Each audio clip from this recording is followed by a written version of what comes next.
Um,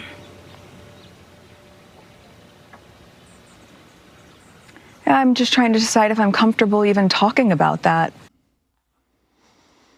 This one's wife. They don't live together. Hello, I'm H.G. Tudor. This one's wife is a narcissist. There is overwhelming evidence that demonstrates that. Prince Harry is what I determine as the intimate partner primary source victim. This means that he is the most important person in her fuel matrix, as he's the individual that provides the most fuel, character traits and residual benefits that is the easiest to control. Hence, he attained that position of IPPS. It is normally the case that the narcissist and the IPPS will live together. They may or may not be married. In this case, they are.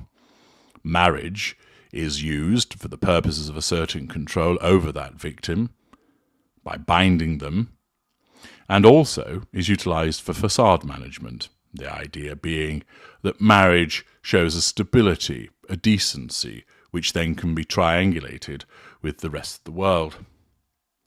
As Alec Baldwin's character in The Departed memorably explained, that by having a ring on your finger, it shows that somebody can tolerate you and that your cock works. A wonderful summation there from Mr. Baldwin. I've talked about the narcissist and marriage in separate videos, so you can watch those and learn more.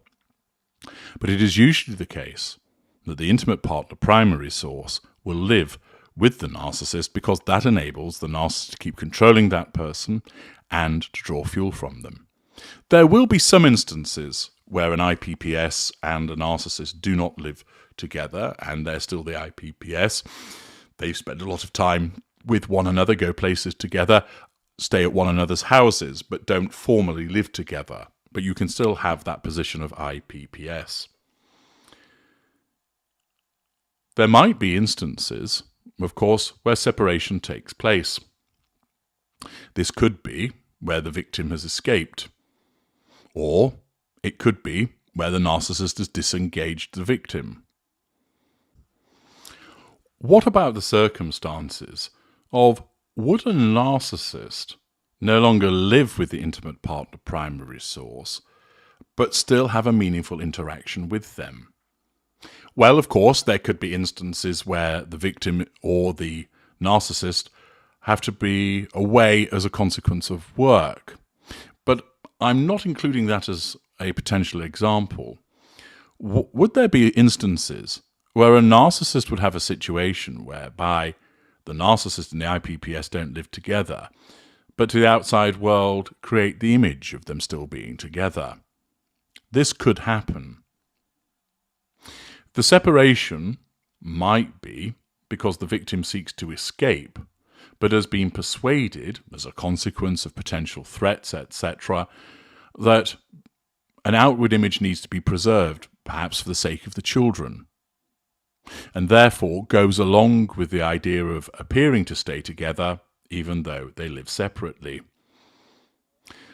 The narcissist would not be altogether pleased with that because the victim is the one that has moved out. And although they may agree to the portrayal of a united front to the outside world, it has still wounded the narcissist because the victim is the one that has decided to move. Instead, it's more likely that what the narcissist does, in the typical manner of having the cake and eating it, is to remove the victim from the house, but continues to have some form of relationship with them and portrays to the outside world the image that they are together.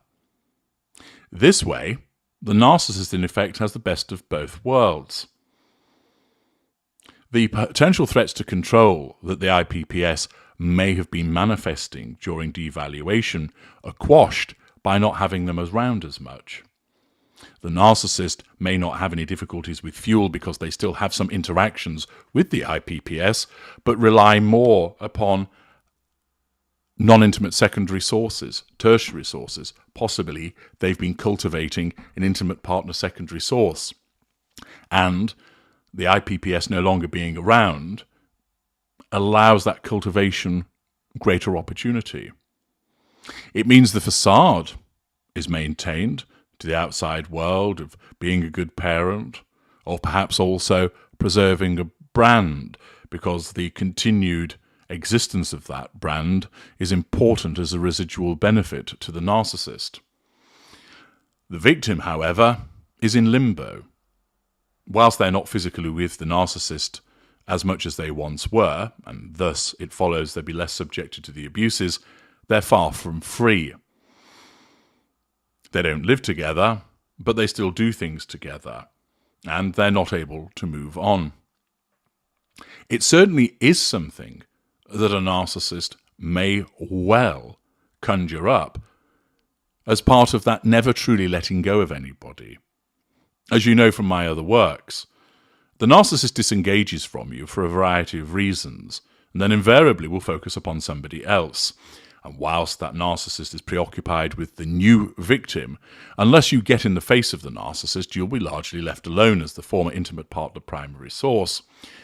But the narcissist may still hoover you in certain circumstances, still engage with you, because we never truly let go of you.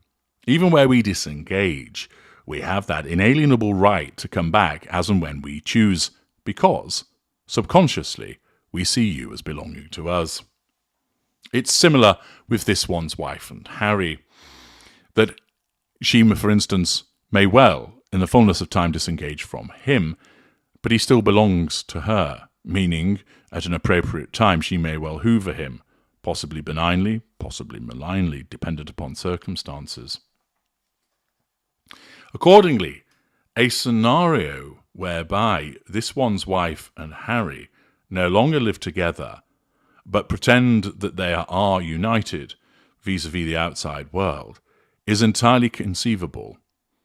It's not something that he would be happy about, but it's something that would work for her, because it enables her to continue to control him, both in terms of keeping him away when he proves a threat to control, drawing fuel from him when there are interactions, maintaining an all-important facade for the purposes of telling the outside world this is an idyllic marriage, we're great parents, and, of course, the preservation of a brand.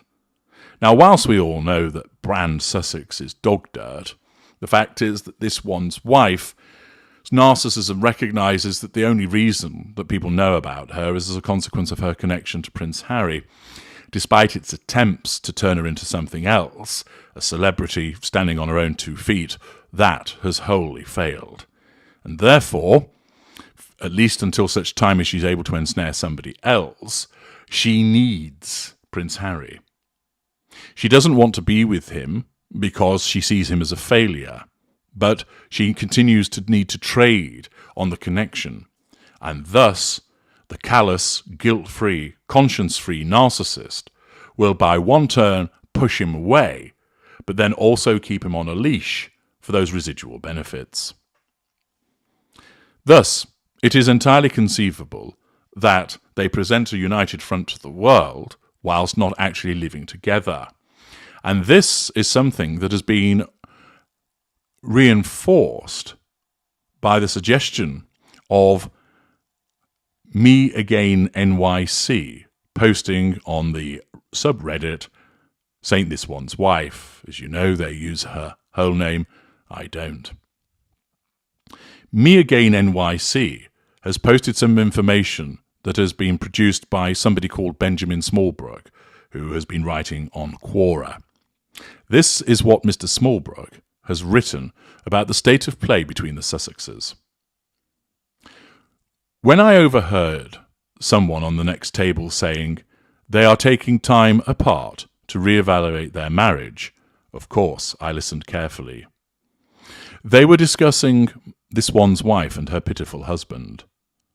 I will say at this point, these people in Bray don't guess. They know what's going on. Literally, hundreds of members of the royal household live in the surrounding area. They know each other and they talk. I didn't hear anything that we don't already know, but everyone was in agreement. They don't live together. Harry is worn out. Business deals have failed and the public has turned against them. He's trying to figure out what hit him. He doesn't fit in with her tacky Tinseltown world. The comments were relentless. She no longer wears her wedding ring, and they don't travel together. They live apart and come together to avoid media attention and to protect their brand. What an absolute mess Harry has made of his life.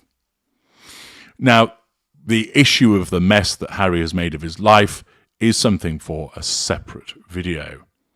But this piece of information presented by Benjamin Smallbrook suggests that it's well known among members of the royal household that the Sussexes no longer live together and simply come together to avoid media scrutiny of their marriage and to protect that brand.